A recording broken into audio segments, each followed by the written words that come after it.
আলহামদুলিল্লাহ আলহামদুলিল্লাহি ওয়া কাফা ওয়া সালামুন আলা ইবাদিহিল্লাযীনা ইসতাফা আম্মা বা'দ। আলহামদুলিল্লাহ।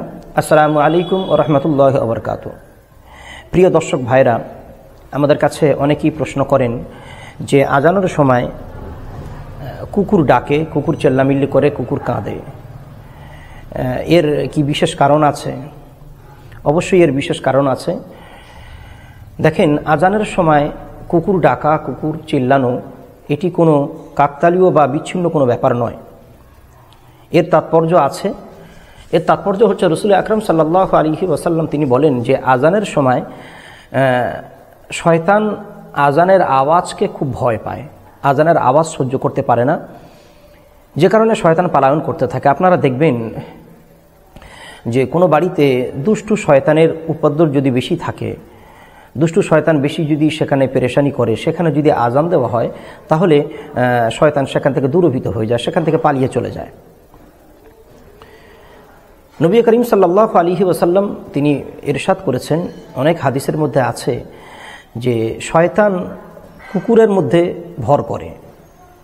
আবার অনেক হাদিসে আছে শয়তান এমনকি কুকুরের রূপও ধারণ করে। বিশেষ করে যে সমস্ত কুকুরগুলো কালো কুকুর হয় তাদের প্রতি শয়তান সেই কুকুরের রূপ ধারণ করে।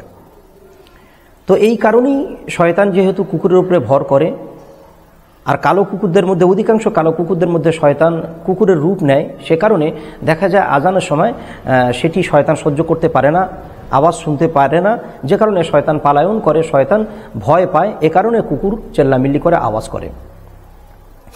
আপনারা দেখবেন এই কুকুর সম্পর্কে এই কারণে আপনারা একটু লক্ষ্য করলে বুঝতে পারবেন যে যারা ইসলামের দুশ্মন, ইসলামকে মানা তো দূরের কথা, চর্চা তো দূরের কথা, ইসলামের যারা বিদ্বেষী, যারা বেশি নামাজ পড়ে না, রোজা করে না, আল্লাহকে বিশ্বাস করে না, রাসূলুল্লাহ সাল্লাল্লাহু আলাইহি সাল্লামকে যারা মানতে চায় না, দেখবেন তাদের মধ্যে একটা জিনিস আছে, কুকুর পালা, কুকুরকে মহাব্বত করা, কুকুরকে পোষা। অর্থাৎ তারা কুকুর পুষতে না, তারা শয়তান পুষতে, তারা জানে না। ইসলাম বিদ্বেষীরা কুকুর পুষবে কেন? প্রাণী তো আরও অনেক প্রাণী আছে, যে প্রাণীটিকে আল্লাহ তাআলা স্বয়ং রাসূল আকরাম সাল্লাল্লাহু আলাইহি ওয়াসাল্লাম যেটিকে নিষিদ্ধ বলেছেন, যেটিকে হারাম বলেছেন, সেই পশুটার প্রতি এত মাখামাখি, এত ভালোবাসা কেন? ভালোবাসার জন্য আপনারা তো বিড়াল বুঝতে পারেন। সাহাবায়ে কেরাম রাদিয়াল্লাহু তাআলা আলাইহিম আজমাইনগণ তাঁরা বিড়াল পুষতেন, বিড়ালকে মহাব্বত করতেন। এমনকি রাসূল আকরাম সাল্লাল্লাহু আলাইহি সাল্লাম সেটি সত্যায়ন করেছেন। বিড়াল পোষে না, বিড়াল যতটা না পোষে তার থেকে বেশি কুকুর পোষে ইসলাম বিদ্বেষীরা, ইসলামের দুশ্মনেরা, যারা ইসলাম মানতে চায় না। দেখেন, কুকুর এটিও আল্লাহ তাআলার একটি প্রাণী, একটি জীব।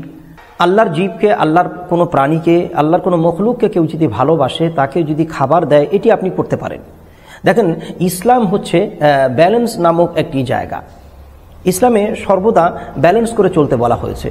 কোনো প্রাণী কেউ অভুক্ত আপনি তাকে খেতে দেন, অবশ্যই আপনি সওয়াব পাবেন। কারণ আপনারা জানেন, ইতিপূর্বে আমরা আলোচনা করেছিলাম যে আগের যুগের একজন মহিলাটা ব্যভিচারিণী মহিলা ছিলেন। তিনি মরুভূমি দিয়ে আসছেন, একটা কুকুর পানির জন্য পিপাসায় কাতরাচ্ছে।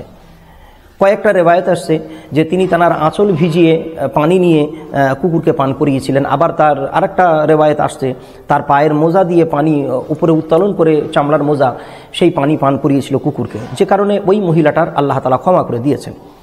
তো প্রাণীকে ভালোবাসলে আল্লাহ তাআলা তাকে ভালোবাসেন। তো তাকে নিয়ে মাখামাখি করা, তাকে নিয়ে ঘরে তোলা, এটি কখনো যাবে না। কুকুরের মতো রাখতে হবে।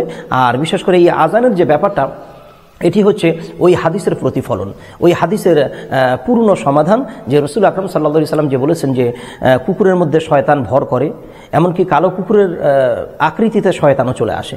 আর এই শয়তান কখনো আজানের আওয়াজকে সহ্য করতে পারে না, যে কারণে এই আজানের সময় দেখবেন অধিকাংশ জায়গা কুকুর চেল্লামিল্লি করে, হাঁকাহাঁকি, ডাকাডাকি করে। আর কয়েকজন প্রশ্ন করেছেন যে কুকুরের লালা, কুকুরের গায়ে যদি গা লাগে, জামা লাগে, তাহলে কি নাপাক হয়ে যাবে? দেখেন, কুকুরের লালাই হচ্ছে হারাম, কুকুরের গা হারাম নয়।